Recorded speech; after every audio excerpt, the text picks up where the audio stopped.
ज्ञानतिमिरन्धस्य ज्ञानञ्जनशलाकया चक्षुर्मीलितं येन तस्मै श्रीगुरवे नमः. I've been asked to speak at this marriage, the term for which in Sanskritam, one term is Kalyanam. This is Kalyana Mandapam. Kalyan means that which is beneficial. We can consider what is the benefit of getting married.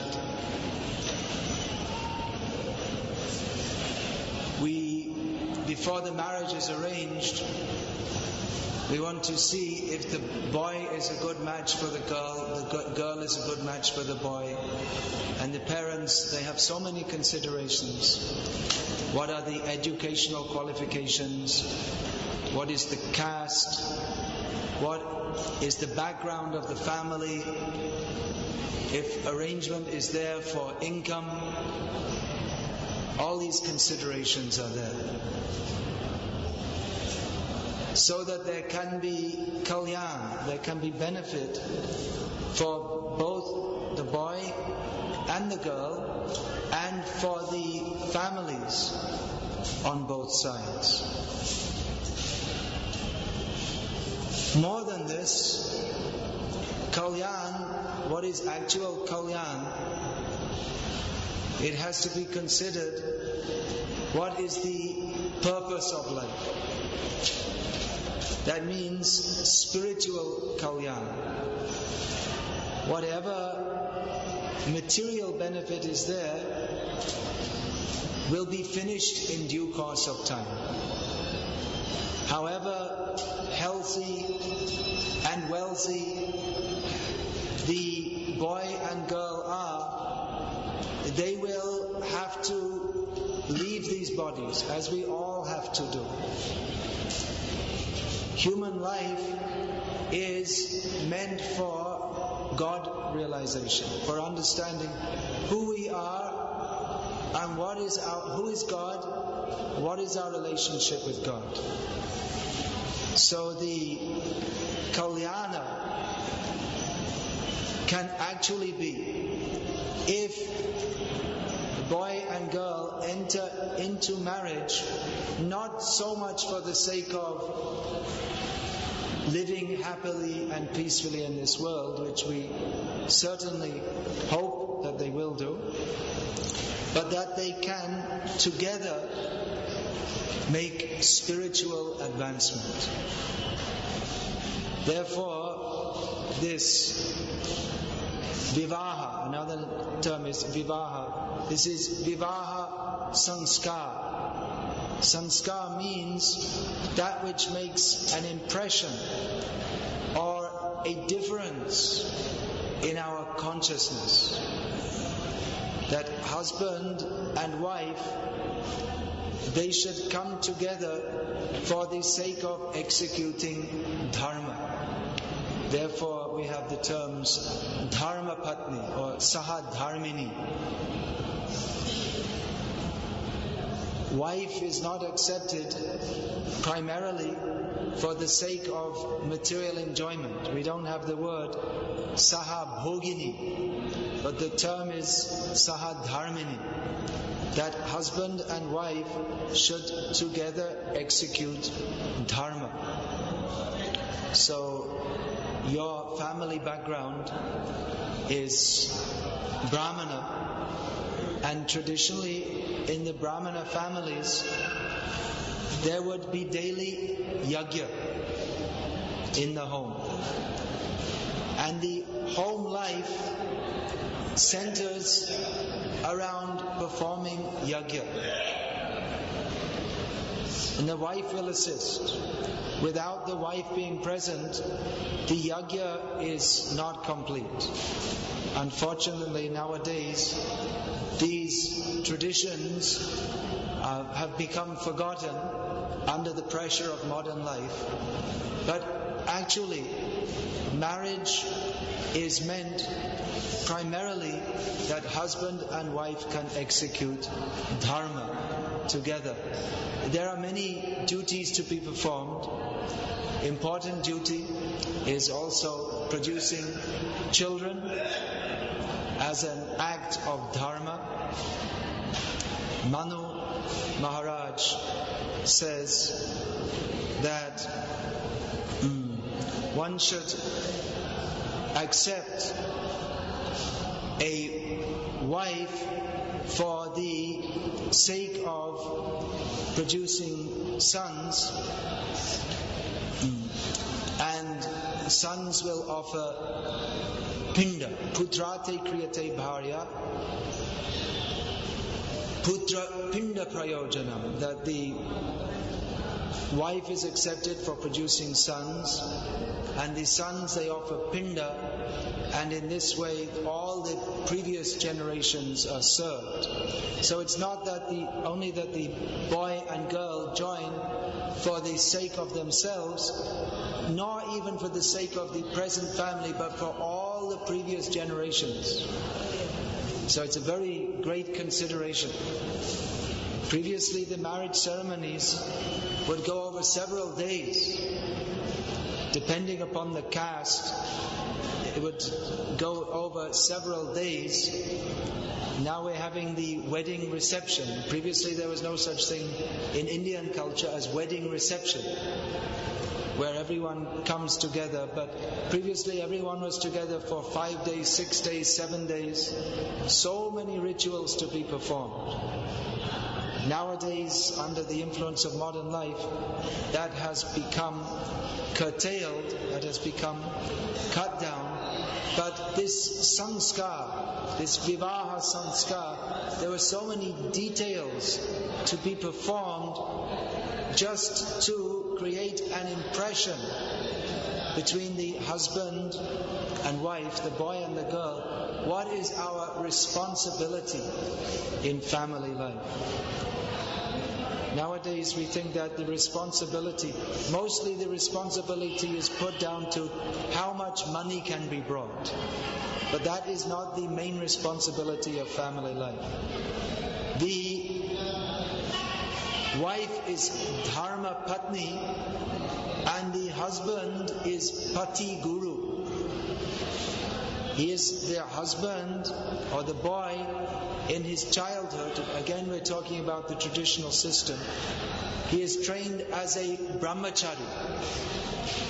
And then when he returns home, he may marry, and he is quite competent to instruct his wife and later on children in the values of life. What are the values of life? What is the purpose of life? The animals, they do not have a wedding ceremony. Although among some low class Hindu sects, they perform wedding ceremonies for cats and dogs. But in civilized society, wedding is for human beings. The animals, they have no concept of marriage. So why is there marriage in human society? In the Western countries nowadays, they say there's no need for marriage. Why do we need to be married? If we like each other, we can live together. We don't need any marriage. Or the marriage is conducted according to the government laws only. That you walk into an office and you sign a piece of paper and then you're married. That's all. Finished. 5 minutes, the whole thing is finished. So then they say, well, marriage is just a piece of paper. Because you sign the paper, and later on, if you like, you can go back and sign another piece of paper. Now we are divorced. But in Vedic culture, there is no such thing as divorce. There is not even any such word. They have invented some word, vivaha viched. But actually, or mostly, I don't know in Telugu, but in Hindi they use the word talak, which is not a Sanskrit word that has been imported. There is no concept. There is concept of responsibility, that we are joined together not only by the family members, but in the yajna, in the presence of the brahmanas, who are the representatives of Bhagavan. The yajna is performed, the Bhagavan is present as the fire, all the devas are present. It is a very serious responsibility which animals cannot conceive of. So family life is not meant to be simply an arrangement for living together and sustaining our lives for sense enjoyment as the animals do. In animal life, there is ahara, nidra, bhaya, maitunam cha. There is eating, sleeping, fearing, and maitun means male and female come together. So ahara, nidra, bhaya, maitunam cha samalametat pashubhiya naranam. The animals are doing, the animals are eating, the animals are sleeping, the animals are procreating, the animals are fighting. And in human society this is going on also. So what is the difference between a human and an animal? Dharmo hitesham adhiko vishesham. In human life, there is the possibility of following dharma. Therefore, dharmena hina pashubhiya naranam. A human being who does not follow dharma, he only follows ahara, nidra, bhaya, maitun, then he's not actually a human being. He's dvipadda pashu. The body, or nara pashu, the body is that of a human being, but the consciousness is only one of ahara, nidra, bhaya, maitun. Therefore, the consciousness is simply that of an animal. So this vivaha sanskar, it is a dharmic sanskar that is meant to impress upon the consciousness of all persons present that this union of boy and girl, it is not simply an arrangement for coming together for eating, sleeping, defending and procreation, but it is meant for the same purpose. The young boy and young girl, they get married, they accept this dharmic responsibility for the same purpose as a person may take sannyas. One accepts a wife, or one accepts the danda of a sannyasi. They're both meant for the same purpose, which is dharmasya hi apavargyasya.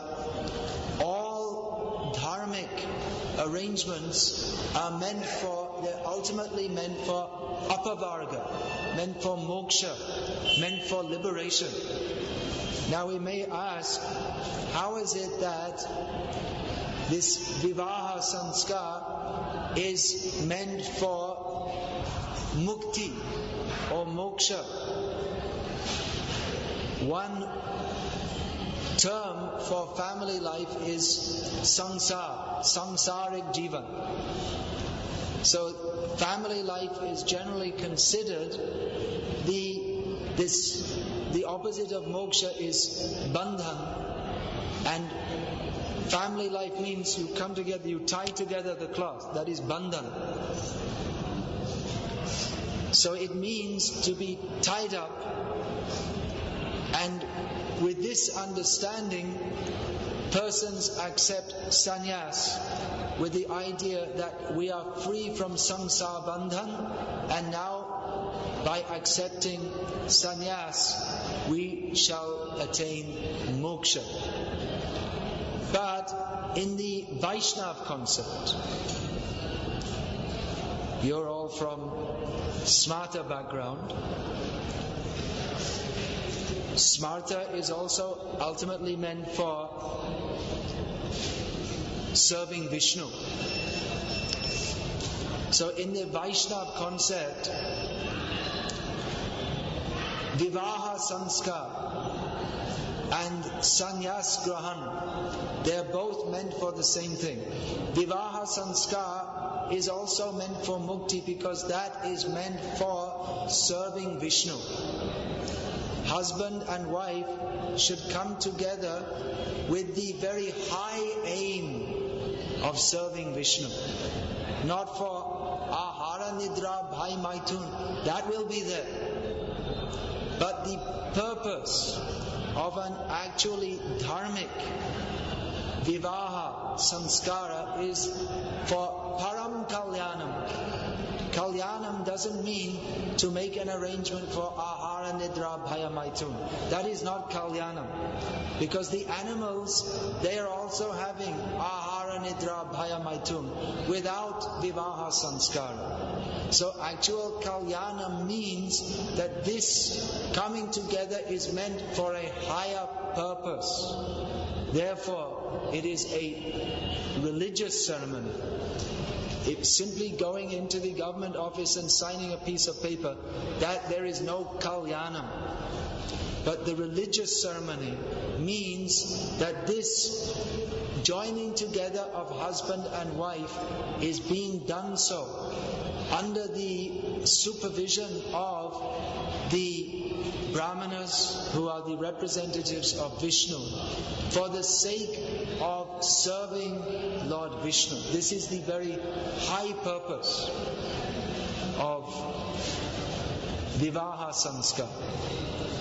Unfortunately, nowadays in North India especially, Vivaha Sanskar, of course they don't say that, they say Shadi, which is a non-Vedic term.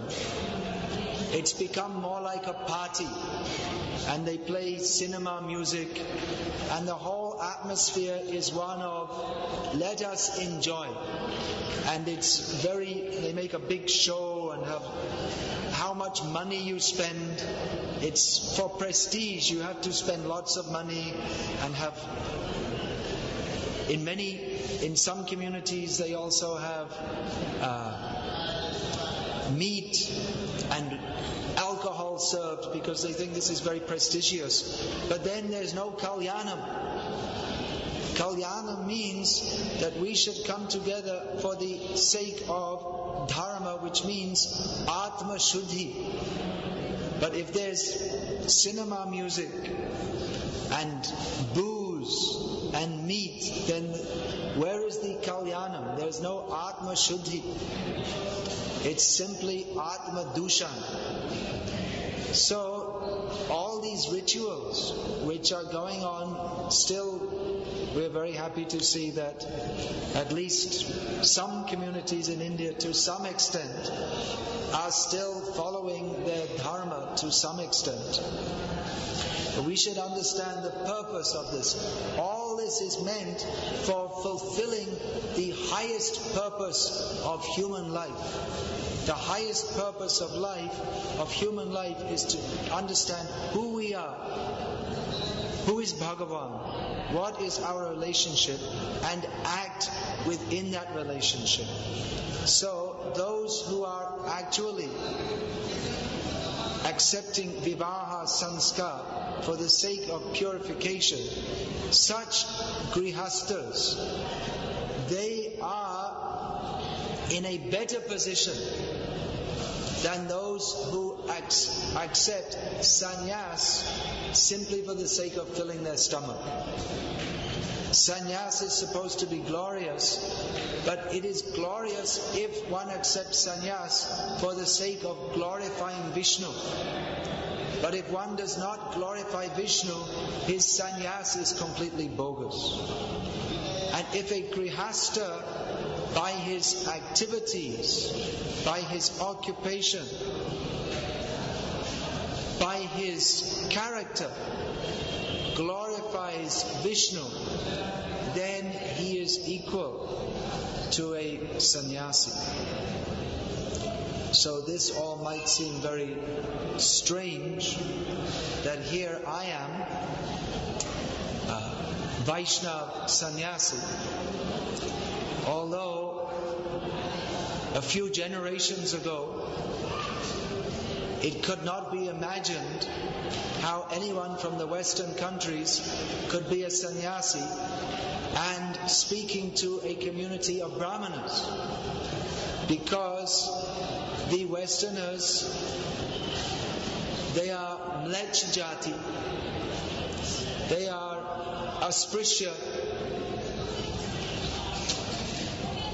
but those who take by the mercy of the Vaishnavas, those even from the Western countries who take to Krishna Bhakti, they become purified. This is Atma Dharma. Atma Dharma is Vishnu Bhakti. So even one from the Western countries, if he takes this up, then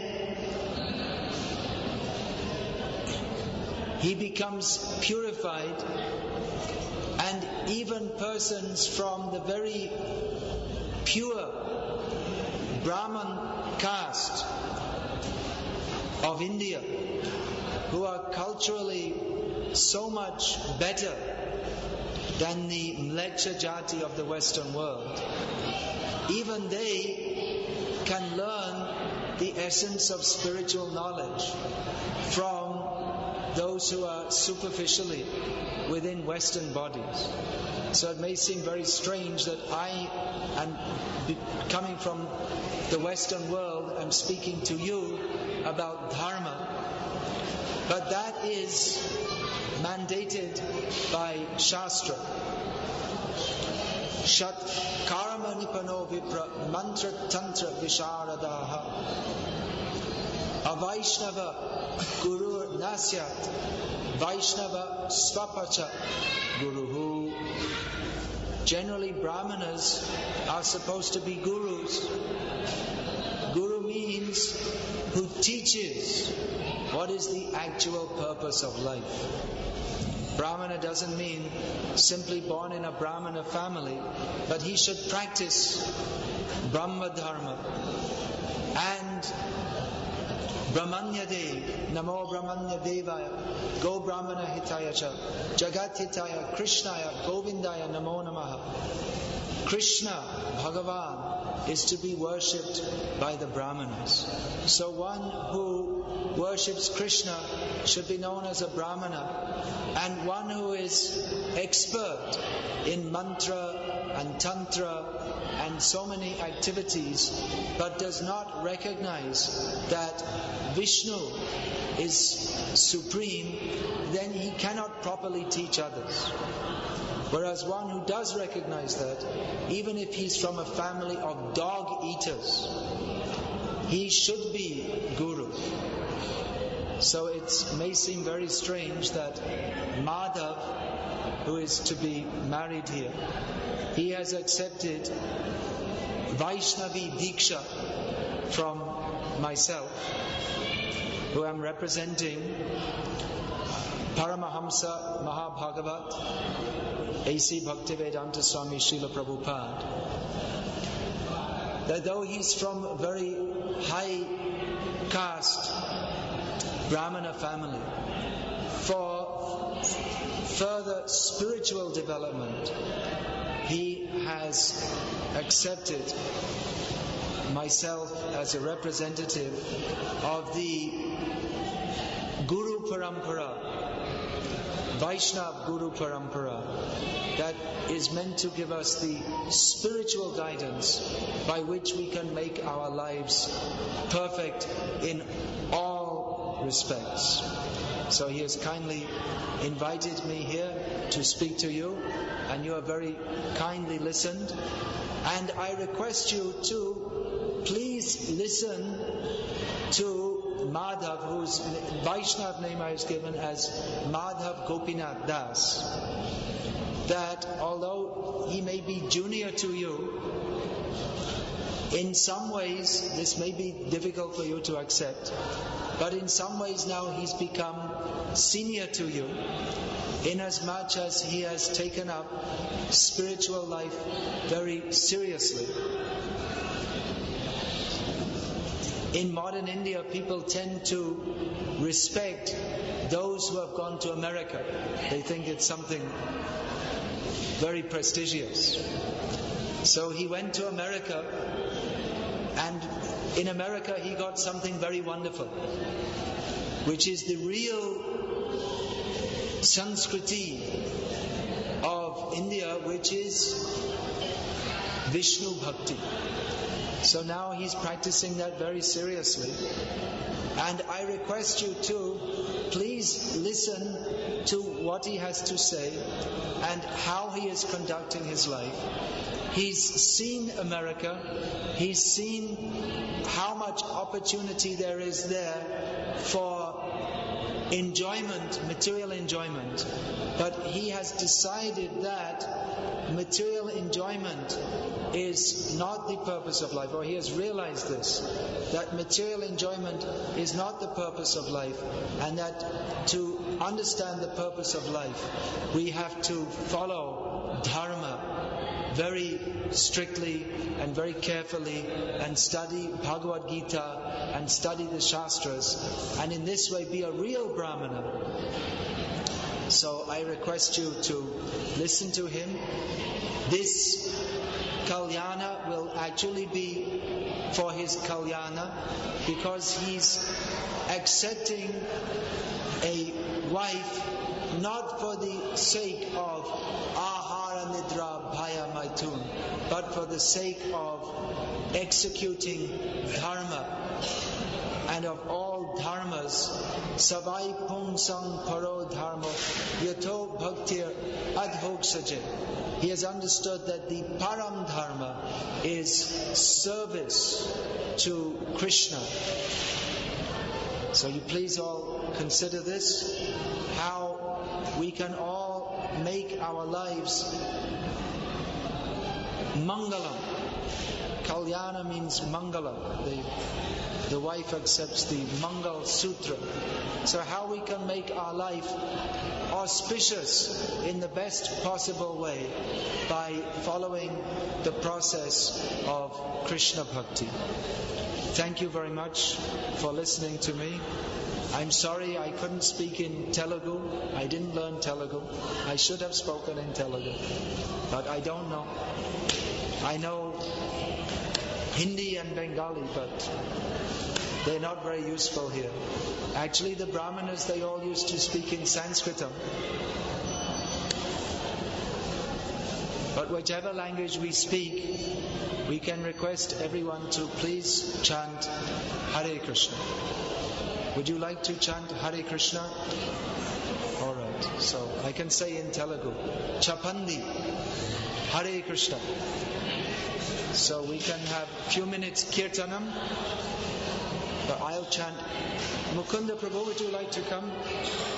He is singing very sweetly. Here's also Mukunda Datta Prabhu from America, who's been a very great spiritual guide to Madhav, and he sings very sweetly, much more sweetly than me. So better he should sing the